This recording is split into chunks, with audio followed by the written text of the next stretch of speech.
Welcome to the Official Personality Guru. Many different personality types are misdiagnosed with personality disorders. For instance, INTPs are often misdiagnosed with ADD and Asperger's syndrome. In a sample of 110 children diagnosed with ADHD, ESFP was the most preferred type, with INFPs, ISFJs, ISFPs, and ESEFJs being overrepresented in the sample as well. INFPs are often misdiagnosed with ADD and ADHD, often more ADD, as INFPs aren't as hyperactive since ADHD includes hyperactivity. Of course, I don't want this post to diminish real-world problems, as ADD and ADHD are real disorders that people suffer from. However, it doesn't help that many doctors and psychologists have mistaken personality traits for psychological issues. It's one thing to suffer from neurological disorders, and it's another thing to possess traits similar to neurological traits. So, very often, INFPs are misdiagnosed with ADD and ADHD. Today, let's talk about INFP, ADHD, and ADD and how INFPs can improve their attention span. Before we start, make sure to subscribe to the Official Personality Guru and ring the bell icon to get regular updates on our latest uploads. And if you like this video, click the thumbs up button and share it with your friends. The struggle with personality types and correlating them to things like ADD or ADHD is the fact that sometimes it is simply part of their personality. Which types are more likely to have these disorders isn't something that can easily be measured, so it is important to take a step back and analyze it accordingly. Diving into the traits and differences can help to understand what might cause these types to be misdiagnosed, or what might make them potentially more prone to certain conditions. It is important to understand each individual on a deeper level before making assumptions, since there are far more complex details than simply pegging a personality type as something without learning more. INFPs can often be labeled as having ADHD or ADD because they do tend to have a shorter attention span. Of course, some INFPs might deal with these disorders, but that doesn't mean they all do.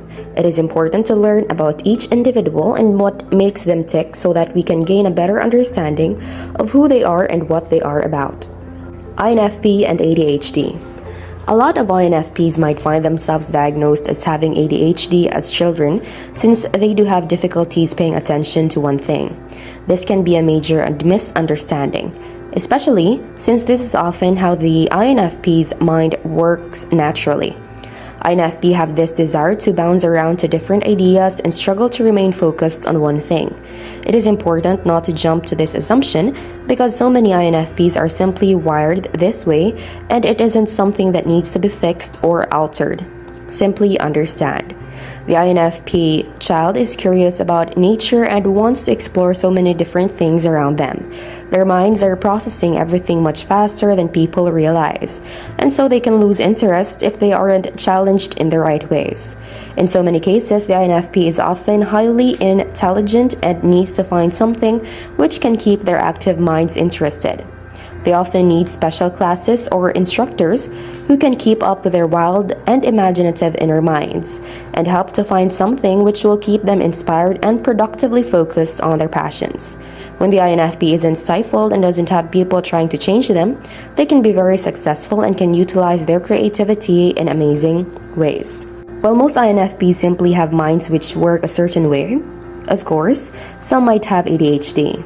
It is important for the doctor diagnosing them to understand the difference and not simply try to alter the way they behave, when in truth it just needs to be redirected. INFPs are complex people with rich inner minds. They just need to be stimulated in the right ways.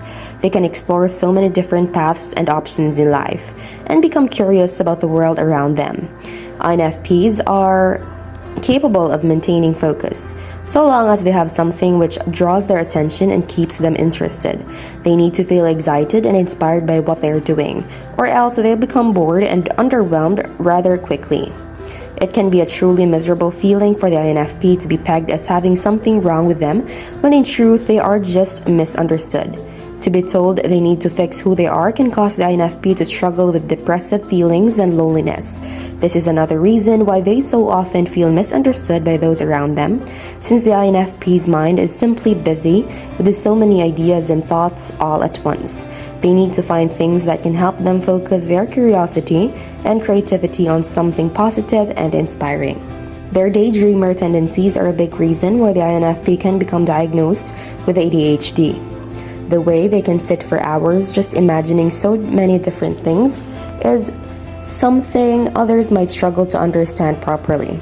The INFP loses focus on what is in front of them because the things going on inside their mind is so much richer and more fulfilling. They have such complex inner minds that they become more interested in what is going on inside and can be seen daydreaming and easily distracted from what is in front of them. They also have a hard time sitting still in most situations, especially as children. This is because the INFP dislikes feeling stagnant or trapped in one place for too long. The difference is that INFPs don't necessarily have behavioral struggles or have a hard time listening to instruction, which is also a common trait of someone with ADHD. The INFP simply wants to find something which is more inspiring and can be great at respecting others and their boundaries. They might not be great at following certain rules, though, and will be curious to understand the rules better and figure out if they believe in them. The INFP challenges authority from a young age, simply because they want to be sure they are following their own internal set of morals.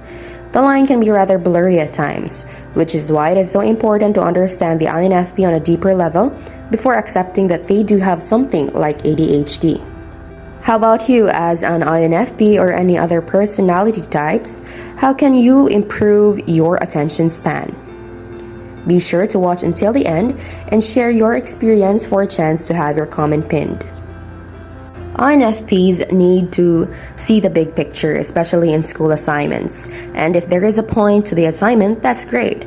But if INFPs have trouble seeing the big picture, they lose focus immediately and also struggle to see and notice the minor details in front of them. Often has difficulty sustaining attention in tasks or play activities, often does not seem to listen when spoken to directly, often does not follow through on instructions and fails to finish school works, chores, or duties in the workplace, not due to oppositional behavior or failure to understand instructions. Is often easily distracted by extraneous stimuli. Many of these inattention symptoms can be attributed to INFP's dreaminess and their constant retreat to their inner worlds. INFPs are perceivers, not judgers. Of course, this doesn't mean they're terrible at organizing things or don't want to. They just don't like sticking to strict schedules as they need room for their style and tastes. And INFPs don't like being forced to do mundane things frequently. INFPs often avoid, dislike, or is reluctant to engage in tasks that require sustained mental effort, such as schoolwork or homework. This can be attributed to many INFP traits. For one, if the task isn't eye-catching or fascinating, the INFP will be bored with the task and reluctant to do it. Most of the time in school, some subjects like math especially need to be reviewed over and over so that some students can catch up. It could just be that the INFP, though a curious person who likes to learn, is bored with old material. This is especially often the case with INTP students. Before we continue, if you enjoy the video, make sure to give us a like and share it with your friends. Subscribe to the Official Personality Guru for more amazing videos. Don't forget to ring the bell icon to stay updated with our content. Concerning forgetfulness, INFPs are often just forgetful because they preoccupy their thoughts, their daydreams, and their inner worlds. They are distracted by their thoughts, thus they often forget to do things. INFPs are very emotional. This isn't to say that they're sensitive. They can be, of course. INFPs instead feel very deeply and follow their emotions to a great extent. And so INFPs, especially as kids, struggle with dealing with stress and frustration. Emotions encapsulate the INFP and INFPs' perspective on events going on around them. While many other types either bury their emotions or suppress them, INFPs embrace them. And so, when INFPs feel negative emotions or painful emotions like stress or frustration, they get easily flustered.